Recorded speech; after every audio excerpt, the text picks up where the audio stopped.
Olá, sejam bem-vindos alunos do PIC. Para quem não lembra de mim, para quem ainda não conhece, eu sou o Luan Couto Barbosa, sou médico de família e comunidade, atuo como preceptor na Univag já há um pouco mais de 3 anos. Hoje vou estar falando sobre artrite reumatoide com vocês, tá? Então, vamos começar. Então, introdução à artrite reumatoide. É uma doença autoimune, inflamatória, caracterizada pelo quê? Pela sinovite periférica, né? O que é a sinovite? Inflamação da sinóvia, né? Da sinóvia, da cartilagem sinovial, da articulação sinovial, né? Então, é uma doença que caracteriza por quando não tem tratamento e a evolução natural da doença, vai evoluindo para erosões ósseas, deformidades irreversíveis, né? É uma doença que tem prevalência cerca de 1% da população brasileira adulta, estudos falam um pouco menos, né? Mas em algumas regiões, em algumas populações, pode chegar até 1%. Um pico de incidência entre os 30 e 50 anos, então é uma população economicamente ativa, né? Uma população jovem, tá? Acomete 3 vezes mais mulheres do que homens, né? Então tem essa predileção por mulheres. Então, o quadro clínico é bastante variável, né? E pode depender, o prognóstico pode ser desde os mais leves até uma incapacitação mais grave, tá?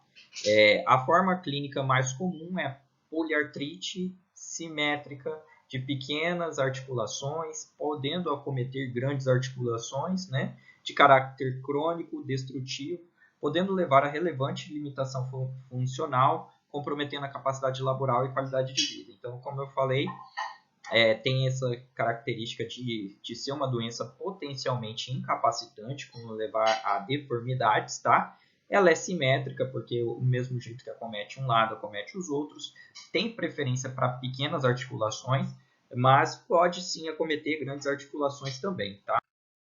Então, aqui um pouco da fisiopatologia, tá? Como que é a genética, né? O antígeno leucocitário humano, tá? O HLA, o sistema HLA, é considerado o principal fator genético para o desenvolvimento dessa doença, tá? Diversos alelos de HLA vêm sendo associados à artrite reumatoide em populações variadas, inclusive no Brasil, tá? E o principal fator de risco para você desenvolver a artrite reumatoide é a presença dos alelos HLA, DRB1, SE, e a detecção de anticorpo contra peptídeos citrulinados cíclicos, né, que é conhecido como anti-CCP, tá? É o principal fator de risco, isso aqui mesmo na população brasileira. No entanto, se você tiver, né, o HLA, o anti-CCP, pode ser que você não venha a apresentar artrite reumatoide, porque depende de variações fenotípicas e que pode variar essa apresentação e essa incidência, né? Que pode ser, por exemplo, uma predisposição desde fatores de risco como tabagismo, infecções periodontárias, tá? Que podem fazer com que você evolua ou não com artrite reumatoide realmente instalada, tá? Às vezes você só tem o anti-CCP e o HLA, então por isso que não é muito útil rastrear em todas as pessoas. Na atenção primária. Então, na atenção primária, que é um pouco como é voltada a nossa prática, e na verdade nossa prática é toda voltada na atenção primária, e nessa aula é muito voltado para a atenção primária também. Como que deve ser? A nossa função deve ser o diagnóstico precoce, né? O diagnóstico precoce e principalmente uma intervenção precoce, né? Então, os primeiros 12 meses do início da doença da artrite, né? Especialmente as 12 primeiras semanas, que são uma artrite reumatoide muito inicial, é uma janela terapêutica, uma janela de oportunidade terapêutica de evitar sequelas, tá? Tudo na artrite reumatoide no tratamento é evitar sequelas, manter a função, tá?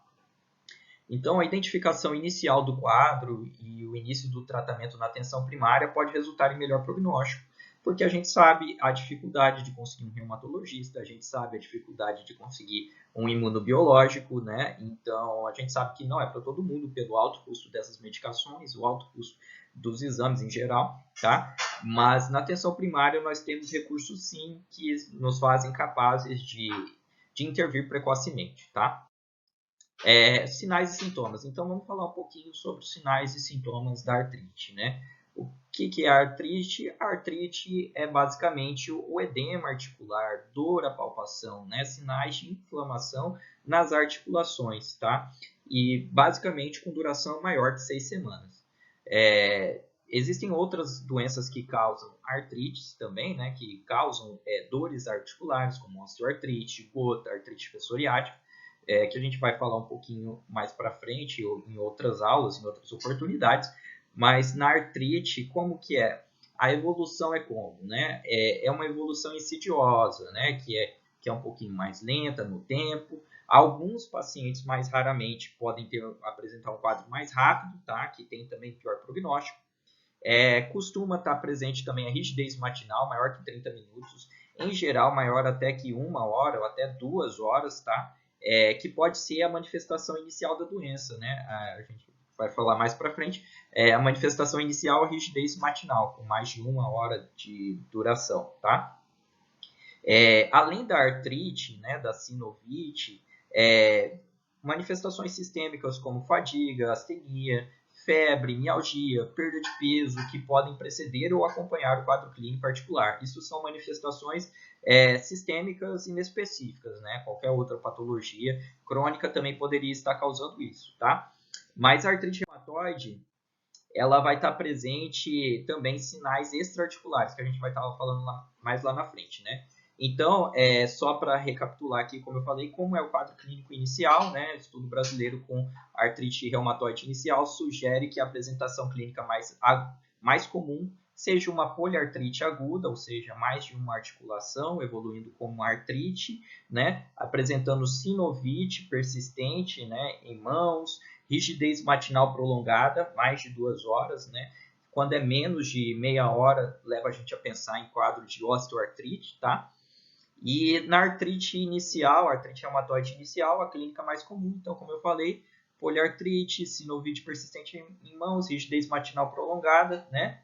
A rigidez matinal pode ser um sintoma inicial e costuma ser um indício de doença ativa, né? Então, até para acompanhamento, para a gente é importante saber se o paciente está tendo uma melhora da rigidez matinal ou não, né? Então, como é essa artrite? O acometimento articular, como eu falei, costuma ser simétrico, preferencialmente das pequenas articulações das mãos.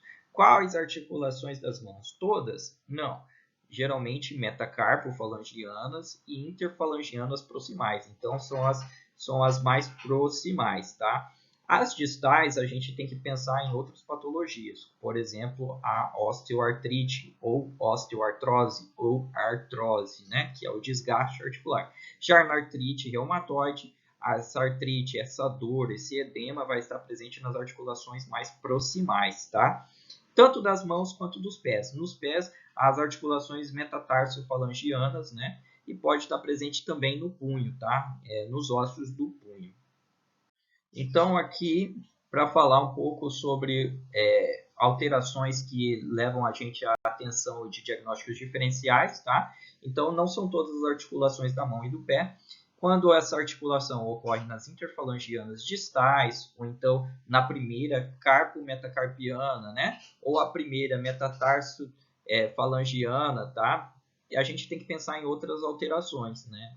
Desde uma osteoartrose, uma doença mesmo com desgaste crônico, né? Que justamente não costumam ser acometidas pela artrite reumatoide, seu comprometimento sugere o diagnóstico clínico alternativo, tá? Por exemplo, osteoartrite. Sinais e sintomas. Aí, com a evolução da doença, podem surgir deformidades articulares irreversíveis, levando ao que? A atrofia interóssea, o desvio ulnar dos dedos, se torna um dedo em pescoço de cisne, tá? Nós vamos ver fotos de deformidades e isso é o que a gente busca evitar com o tratamento precoce. Então, aqui é uma radiografia mostrando uma mão em Z, tá? Que é o desvio ulnar dos dedos, um desvio radial dos punhos, uma subluxação, quer dizer, uma luxação onde não ocorre totalmente um desalinhamento da articulação, né? É uma subluxação, uma luxação parcial, né? Aqui nós temos uma deformidade característica, deformidade em casa de botão, tá? Que tem essa concavidade aqui, tá? E a deformidade em pescoço de cisne, também, que é bem característico, pode ver esse pescoço de cisne, né? Então, aqui, novamente, deformidades articulares, né, irreversíveis, decorrente da artrite reumatoide, tá? Quando chega nessa questão, tá? Não vai ter muito o que ser feito mais, né? E a gente tem que fazer o controle para evitar a progressão e manter a função de um órgão tão nobre, né? Para desempenhar as funções, para te desempenhar as habilidades sociais, que é a mão, né? A mão, o pé, né? Esse pânus, né? O pânus é o tecido inflamatório articular, tá? Que leva a regeneração óssea, leva à degradação óssea, tá? Então, aqui novamente outras figuras, né? Com deformidades da mão, deformidades do punho, polegar, tá? Aqui deformidades do pé, né? Deformidades do pé também importantíssimas, podem levar o paciente à dificuldade de deambulação, tá? Então, evoluindo posteriormente até para mão e dorso de camelo, né, que é um estigma grande.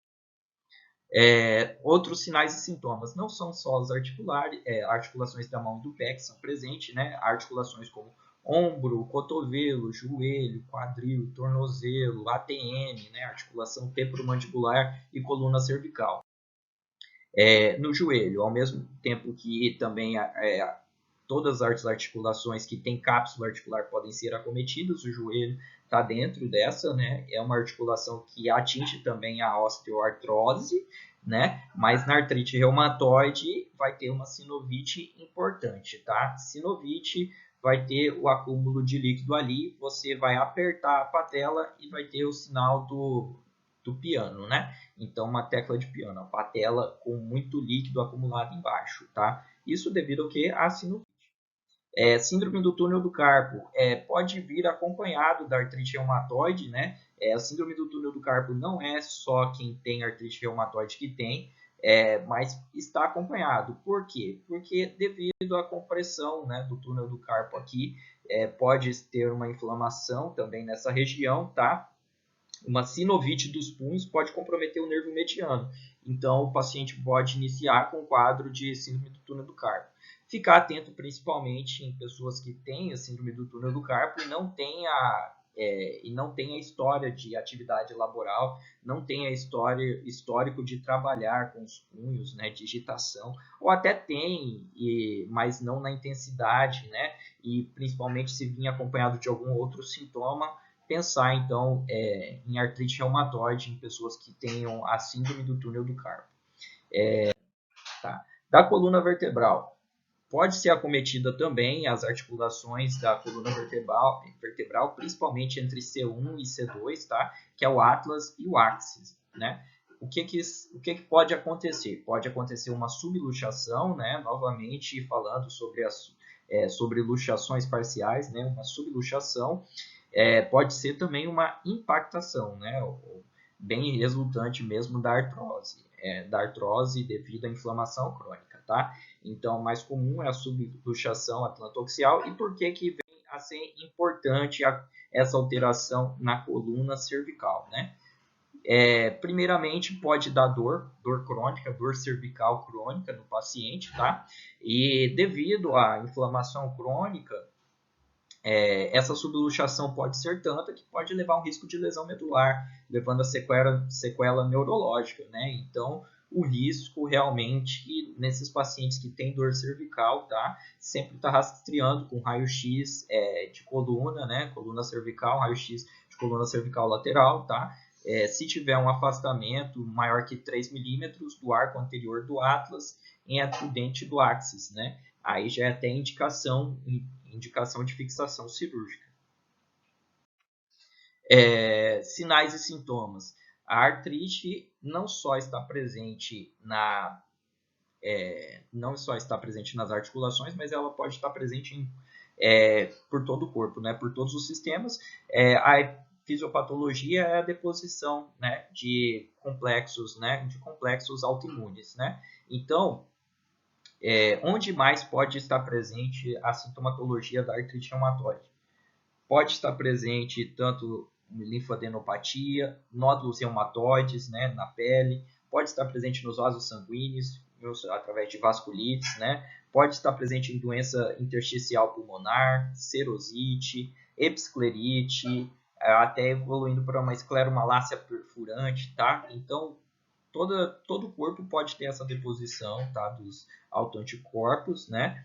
E cada lugar diferente vai ter uma sintomatologia diferente. Os mais comuns, lógico, são os articulares, são os sintomas articulares, mas em maior ou menor grau pode estar presente também nesse paciente manifestações extraarticulares, tá? Ocorrem especialmente em pacientes com doença mais graves, de pior prognóstico, né? Então, o mais comum são só os cometimentos articulares, mas no sentido que esse paciente tiver uma doença mais severa, mais difícil controle, né, pode estar presente sim alterações extra-articulares. Então, a principal alteração extra-articular, tá, é o nódulo reumatoide. Nódulos reumatoides são nódulos mesmo que ficam na pele, tá? São o quê? São infiltrações linfocitárias, né, linfocíticas, tá? Se você pegar, vai ser infiltrado, mas normalmente não precisa ser feito biópsia, tá? Está presente em 25% dos pacientes com artrite reumatoide, presente classicamente na face extensora dos cotovelos, tá? Tem alta associação com fator reumatoide positivo, tá? São nodulações indolores, geralmente são múltiplas e fica profundo na pele mesmo. As vasculites. As vasculites podem ser também pequenos vasos, médios vasos, né? Se for em pequenos vasos, né, pode ter pequenos infartos peringueais, que são sinais de acometimento da microvasculatura, como o dedo ali em cima, né? E se já pegar um vaso de médio calibre, já pode ter ulceração crônica ou até uma vasculite necrosizante, né? E aí ser um quadro clínico bem mais grave, pode evoluir para um quadro infeccioso bem mais grave, uma perda de circulação, né? Isso geralmente está associado ao quê? Fator reumatoide positivo e anti-CCP também positivo, né? Novamente, as pessoas que geralmente têm uma maior titulação de fator reumatoide, né? Mais alto anticorpos, né? Geralmente vão ter o quadro clínico pior. Ainda nas manifestações extraarticulares, né?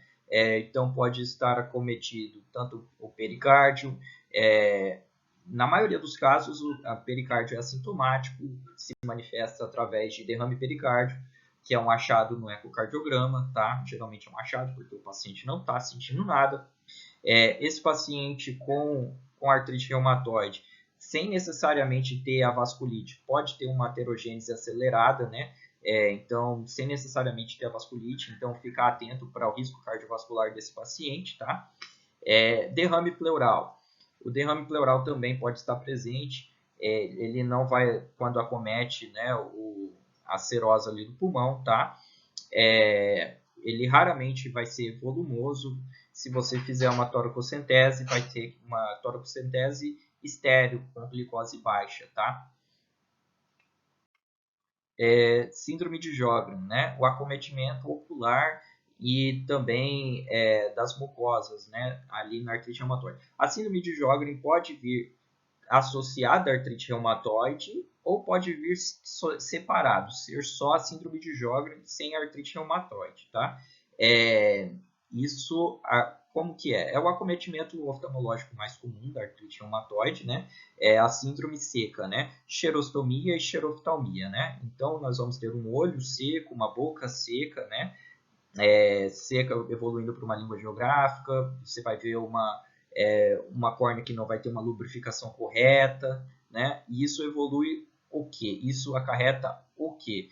Isso principalmente na parte oftalmológica pode evoluir para uma episclerite, né? Ou até uma esclerite. A diferença é que quando está na episclerite, né, vai ser mais localizado, vai ser mais na esclera, né, na parte mais superficial da esclera, e quando tiver na esclerite, geralmente já é a parte que tem a vasculatura, então vai evoluir com dor, o paciente vai evoluir com dor, tá? E a diferença até, vou mostrar as figurinhas, né, de intensidade do eritema ocular, tá? Escleromalácia perfurante já é uma complicação, né, também, vai ter um afinamento da esclera e que você consegue até observar os vasos da coroide, né, do paciente, você consegue observar através, né, da esclera.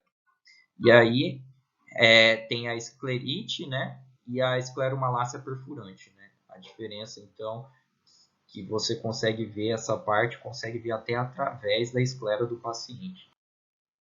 Síndrome de Felt. A síndrome de Felt no paciente com artrite reumatoide é uma condição que pode estar presente, indica gravidade, né, indica o que é a síndrome de Felt. É quando está associado a artrite reumatoide, mais a neutropenia, mais a esplenomegalia, né? Então, esse paciente vai ter o quê? Uma predisposição à infecção grave devido à neutropenia. Geralmente é uma artrite reumatoide de longa data, é uma artrite reumatoide mais grave, com altos títulos de autoanticorpos, tá?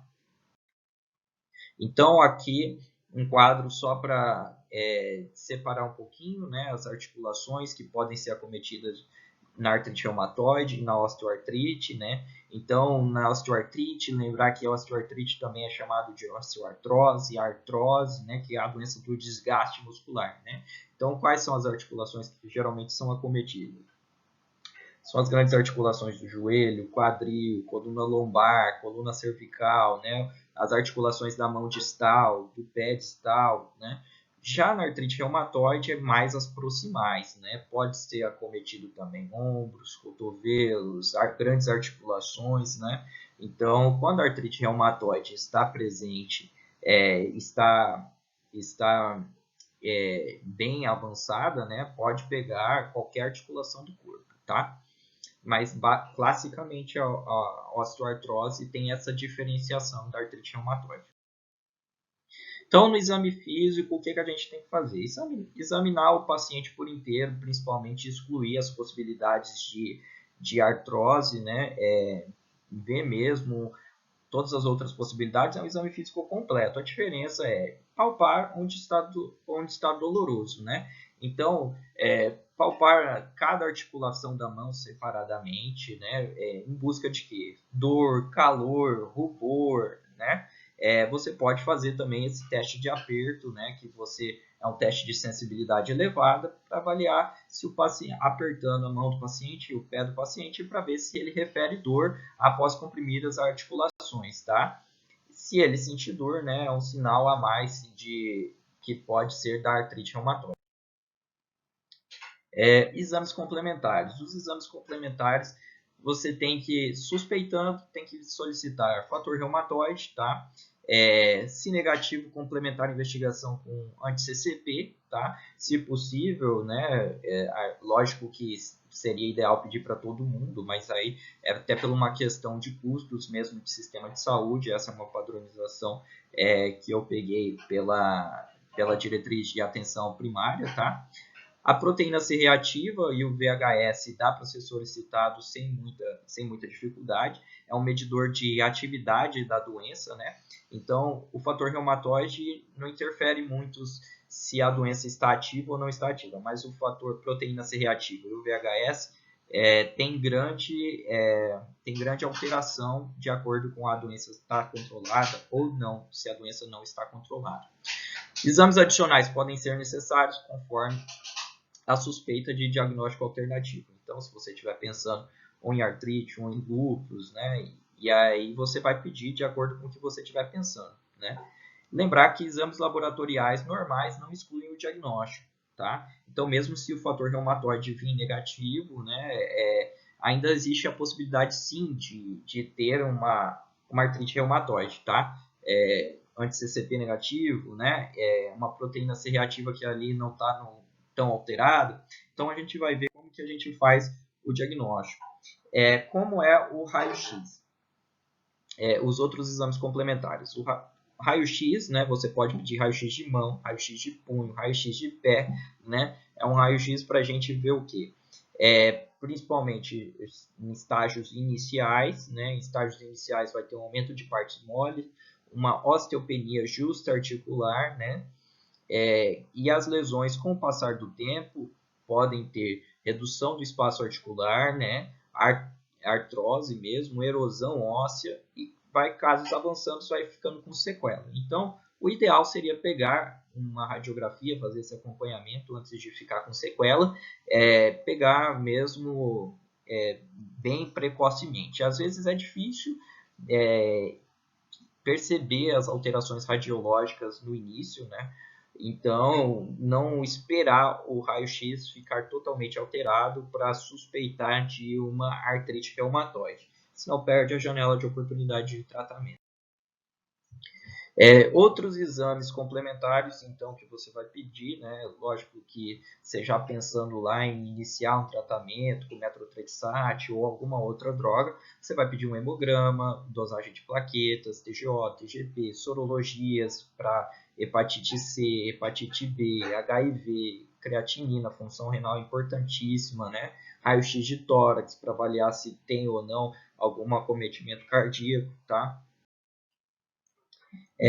Como é artrite reumatoide, quando você pegar o caso, né, logo que você iniciar o caso, abrindo o caso clínico, você tem alguns fatores que você pode predizer se aquela vai ser uma artrite reumatoide que tem um pior ou melhor prognóstico, né? Quais são os fatores de mau prognóstico, né?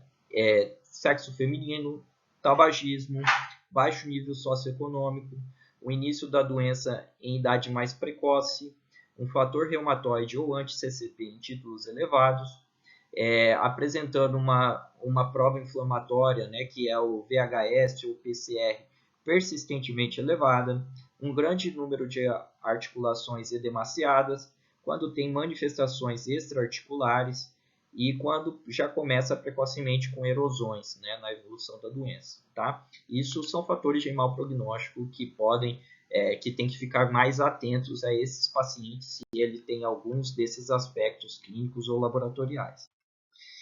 Diagnóstico. Então, como é feito o diagnóstico da artrite reumatoide? É uma complementação da história, do exame físico e exames complementares, né? Como que é feito, então? O paciente deve ter pelo menos uma articulação com sinovite clínica, né? Que é o edema articular, que não seja explicado por outra doença. Então, aqui vale lembrar novamente que excluir se tiver as articulações interfalangianas distais que forem acometidas, né? Ou se for a primeira carpo-metacarpiana e a primeira metatarso falangiana, tá? Aí você exclui. Mas se for pelo menos uma articulação, você inclui para essa possibilidade de diagnóstico. E como que é o diagnóstico? O diagnóstico é feito de score, tá? Tem essa tabela, que aí você pode lançar a mão dessa tabela, tem nos slides, tem no celular, tem na internet de fácil acesso, né? Você pode consultar essa tabela para o diagnóstico e você tem que dar um score mais de 6 pontos, indica o diagnóstico de artrite reumatoide, tá? Então, pode ver que se for uma só articulação e se for uma grande articulação, pontua como 0. Mas se for 2 a 10 grandes articulações, já pontua como 1 ponto. Se for pequenas articulações, 1 ou até 3 pequenas articulações, pontua como 2. Se for 4 a 10 pequenas articulações, pontua como 3, né? E se for mais de 10 articulações, sendo que pelo menos uma dessas é pequena, já pontua como 5. Tá? Então, o principal de 6 pontos, se já tiver 5 aqui, você já praticamente fecha, né? Você só vai atrás dos outros scores, né? Outra coisa que é importante também é a duração de semanas, né? A duração de semanas. Se for menos de 6 semanas é 0 ponto, né? Como eu falei, a artrite reumatoide é mais insidiosa, demorada, né? Então, geralmente é mais de 6 semanas para ganhar 1 ponto, tá? As provas de fase aguda. Provas de fase aguda, como eu falei, PCR e VHS, tá? Qual das duas é melhor? Pode ser qualquer uma das duas, a que tiver mais disponível no serviço, tá? Às vezes até as duas, né? As duas, quando pede as duas, às vezes pode confundir se uma vinha ali normal e a outra vinha um pouquinho acima, então pode ser pedido, apesar de que obrigatoriamente tem que ter pelo menos uma, né? Então, PCR e VHS normal, 0 pontos. Se o PCR ou o VHS vierem anormais, 1 ponto, né? Se os dois vierem alterados, também marca só 1 ponto, tá? Sorologia. A sorologia é o fator reumatoide e o anti-CCP, tá? Então, como você vai pedir também, né, o fator reumatoide, se ele vir negativo, 0 pontos, né? Se o fator reumatoide vir positivo em baixo título, 2 pontos, né? Ou anti-CCP em baixo título, mesma coisa, 2 pontos. Se tiver em alto título, tanto o CCP ou o fator reumatoide, né, aí já dá 3 pontos. Então, você tem com isso um score que, se der mais de 6 pontos, já inclui como artrite reumatoide. Tá? Inclui como artrite reumatoide por quê? Porque você consegue iniciar o tratamento mais precocemente, visando evoluir, uma melhor evolução, né, e evitar sequelas. Então, o tratamento medicamentoso deve ser iniciado o mais breve possível, idealmente nas primeiras 12 semanas. Instituição de medicamentos modificadores do curso da doença, né? Então, essa é uma frasezinha que vai estar sempre presente quando ouvir falar em artrite reumatoide, que é medicações modificadoras do curso da doença. Por que modifica o curso da doença? Porque o curso natural da doença é a lesão permanente, é a sequela, é a mão em dorso de camelo, é a episclerite, né? É a esclerite perfurante. Então, quando você institui uma medicação modificadora do curso da doença, você barra essa progressão, né? Previne danos estruturais, previne erosões, melhora a capacidade de função. Esse paciente vai ter melhor função da vida, né? Então, vai conseguir realizar suas atividades normalmente. Então, em pacientes que têm o score mais de 6, né, o score para diagnóstico de artrite reumatoide, sendo excluídos outros diagnósticos diferenciais, sugere-se que inicie o tratamento na própria PS mesmo, no posto de saúde, né, na atenção primária à saúde. Idealmente com metrotrexate, tá? Mesmo que o paciente aguarde conduta reumatológica, né? Então, a nossa realidade é que temos poucos reumatologistas, isso em Cuiabá, mas isso também no Brasil, isso até no mundo, né? Então, é lógico que esse paciente, pela critério da doença, ser uma doença com N possibilidades de complicações, seria interessante sim que esse paciente passasse por um reumatologista. Mas ele inicia na atenção primária em saúde, né? Inicia logo na atenção primária um tratamento precoce, tá? Caso o paciente apresente contraindicação ao uso de metrotrexate ou artrite indiferenciada, ou seja, uma artrite que não fechou o critério diagnóstico, mas com uma suspeita forte, sugere-se o início de tratamento com antimalárico, tá? Na APS. Isso por quê? Porque o antimalárico, geralmente, a gente tem um conhecimento maior dessas drogas, tá? Que a gente vai estar vendo lá na frente. Elas têm uma efetividade menor, mas entre deixar o paciente sem o tratamento ou iniciar com o antimalárico, né, pode ser iniciado quando ele tem contraindicação para metrotrexate, tá? Então, quais são os antimaláricos? Os antimaláricos são a hidroxicloroquina ou a cloroquina, tá? Que agora estão famosíssimos, principalmente do surto de Covid, para sendo possibilidade de terapêutica, tá?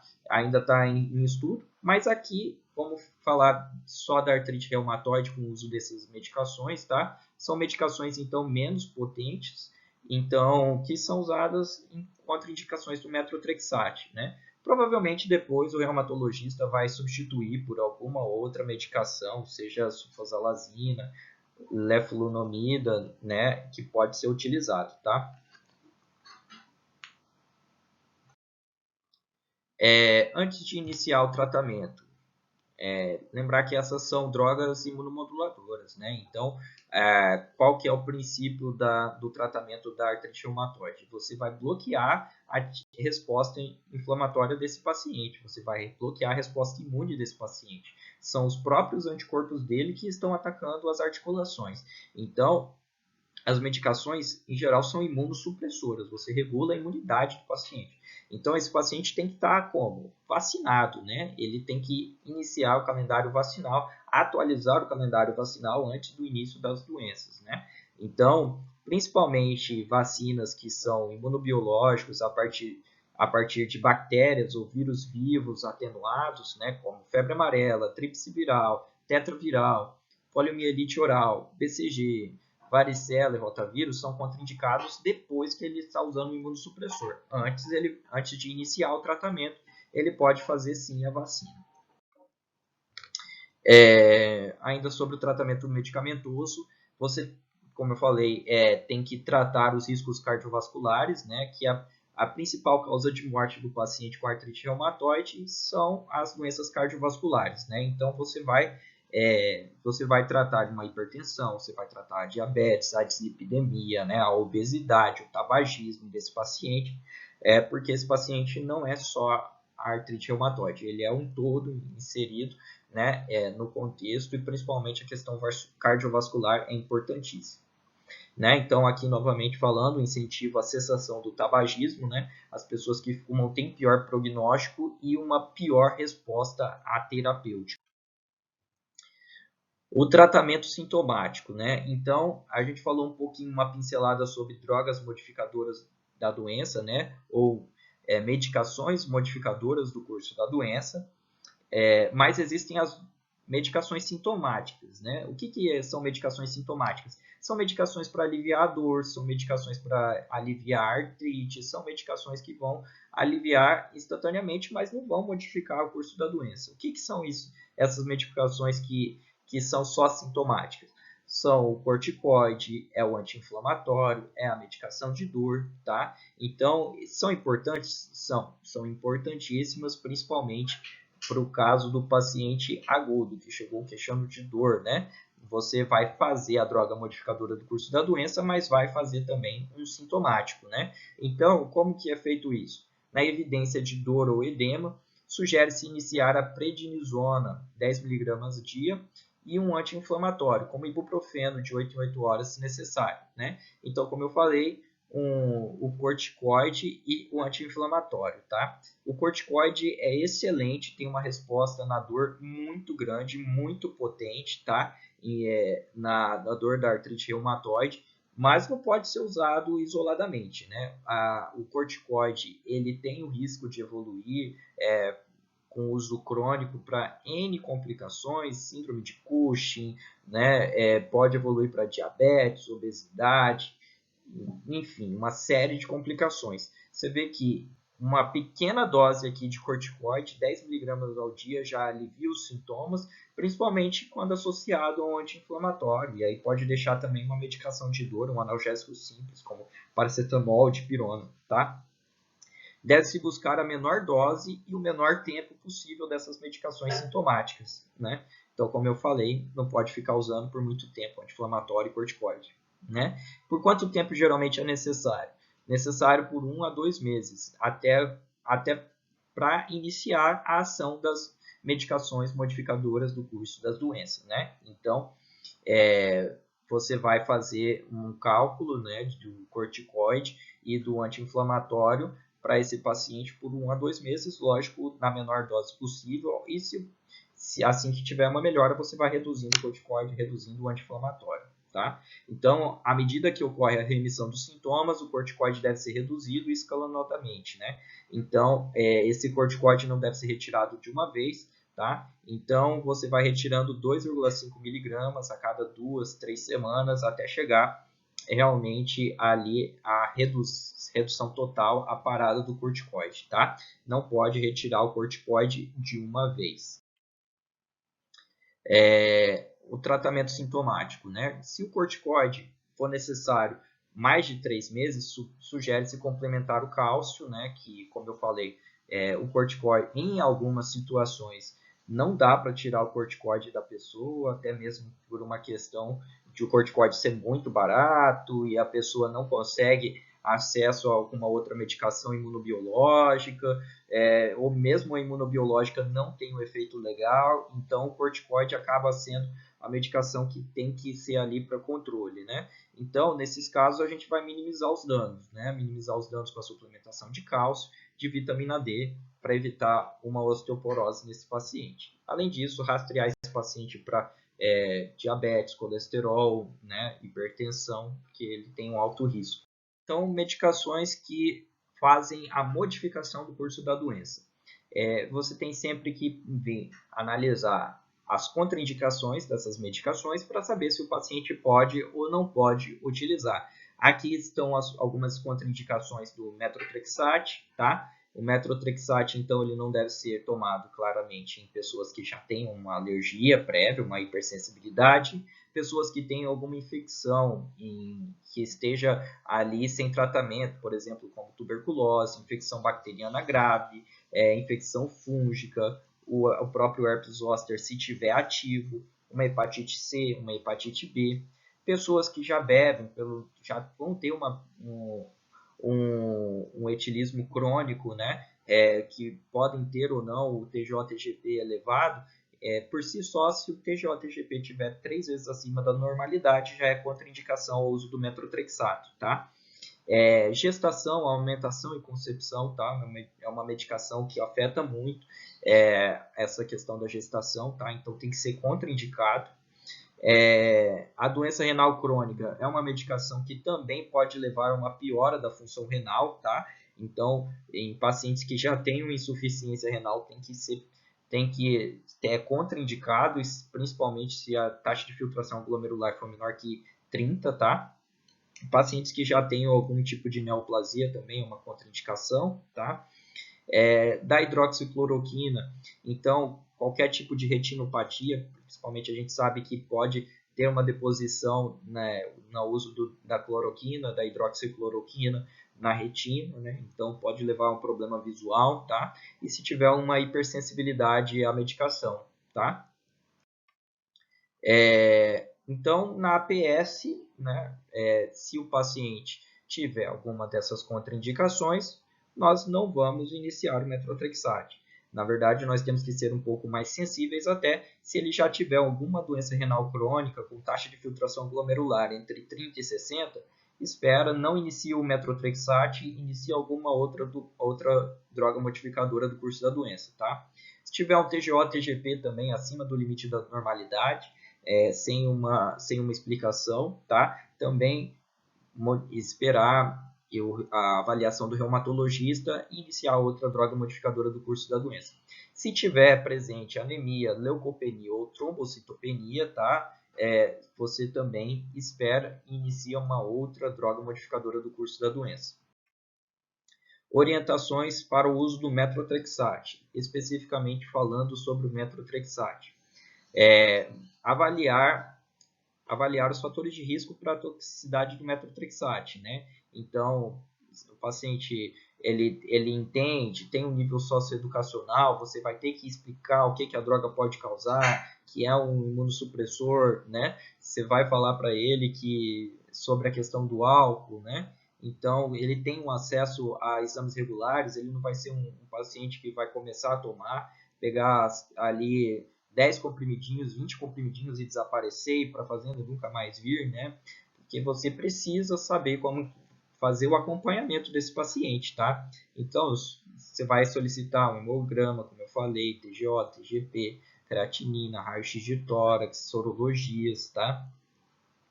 Avaliar as contraindicações que eu falei, situações de risco, como eu falei também. Nas mulheres, pela questão de ser teratogênico, você vai iniciar um anticoncepcional se a mulher for em idade fértil, né? E indicar, né, sobre a contraindicação, tem que falar também que é contraindicado enquanto ela estiver fazendo a terapia com Methotrexate, contraindicado a gestação, contraindicado a amamentação, tá? Os homens também devem ser orientados a não conceberem, ou seja, usar preservativo, né, enquanto eu fazer uma anticoncepção em conjunto com a esposa, né, ou com a parceira atual, né, para não ter filhos, tá? Se o casal deseja gestar, o Methotrexate deve ser suspenso por pelo menos 3 meses antes de uma gestação planejada, tá? Como eu falei do calendário vacinal, né, deve ser atualizado antes do início do Methotrexate. Então, como é o Methotrexate? O Methotrexate são comprimidos de 2,5 miligramas, tá? Ou então uma solução para aplicar subcutâneo. Geralmente, a gente faz comprimido mesmo, tá? Pode ser manipulado esse comprimido de 2,5 miligramas, tá? São tomadas únicas semanais, tá? Então, geralmente inicia-se com 10 a 15 miligramas, né, por semana. Você pode ir aumentando de 5 em 5 miligramas a cada 4 semanas, conforme a resposta clínica. Lembrar que a resposta clínica às vezes vai aparecer só daqui a 15 dias, né? Então demora para ter uma resposta clínica. Nesse período ele vai estar usando corticoide, vai estar utilizando um anti-inflamatório, tá? Então tem que explicar ao paciente que vai demorar para ter uma resposta clínica, né? Então, idealmente, a remissão clínica é obtida após 6 meses. Em 6 meses, parou as dores, parou a artrose.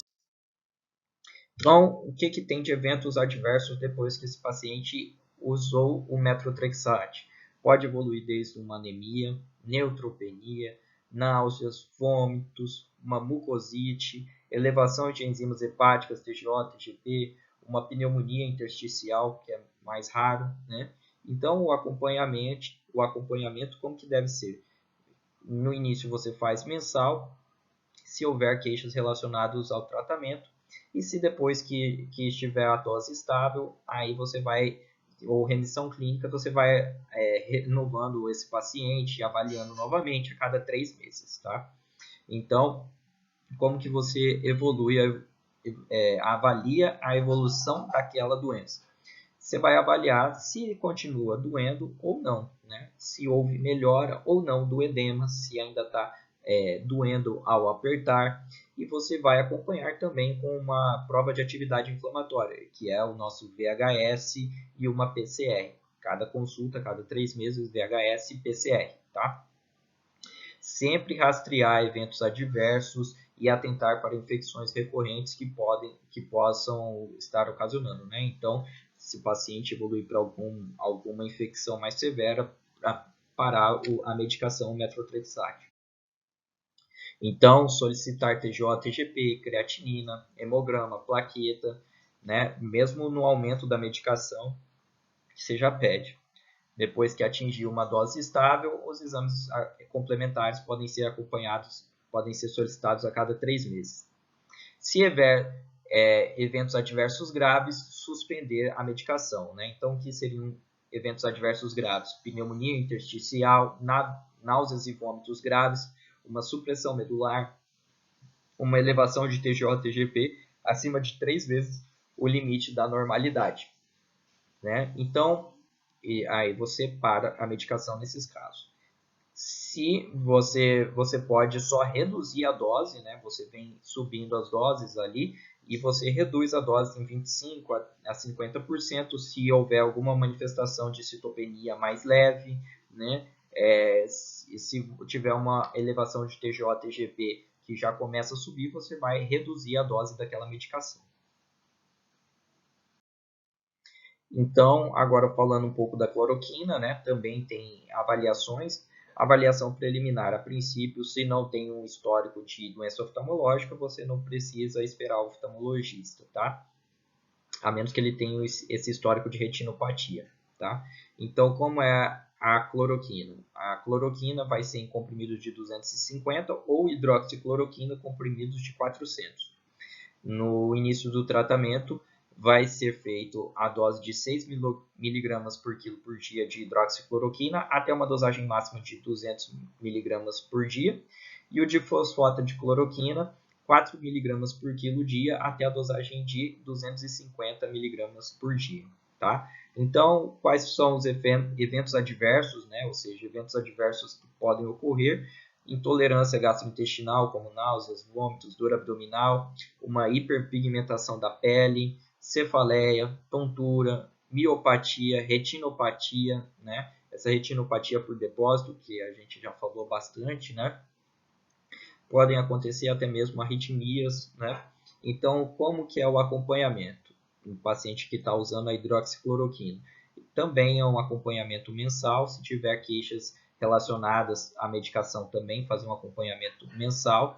Se houver remissão dos sintomas e o paciente não apresentar eventos adversos, você faz o acompanhamento a cada 3 meses também, né? Avaliar os eventos adversos em cada consulta, tá?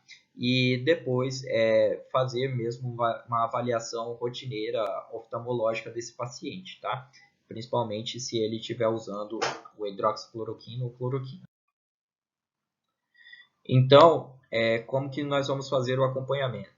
Também vamos fazer o acompanhamento para ver se teve falha na monoterapia inicial. Às vezes uma droga só não é suficiente, né?